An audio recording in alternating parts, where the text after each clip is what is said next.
રાજધાની દિલ્હીના વાતાવરણમાં પલટો, ભારે પવન સાથે ધોધમાર વરસાદ, માર્ગો પરથી વહેતા થયા વરસાદી પાણી।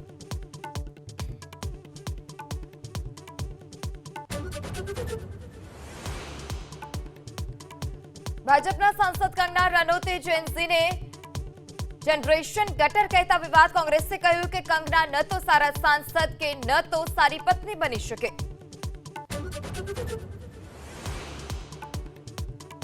લોકસભામાં વિપક્ષના સાંસદોના સૂત્રોચ્ચાર સાથે હોબાળો, લોકસભા બાદ રાજ્યસભામાં પણ હંગામો, લોકસભા રાજ્યસભાની કાર્યવાહી 2 વાગ્યા સુધી સ્થગિત।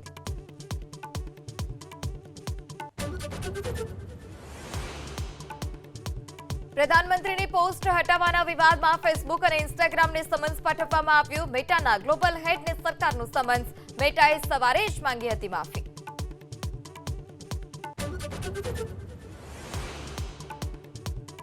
पंजाब में पेपर लीक ने लई संसद परिसर में एनडीए सांसदोए कर्युं विरोध प्रदर्शन। पंजाबना शिक्षण मंत्री राजीनामानी मांग साथे विरोध।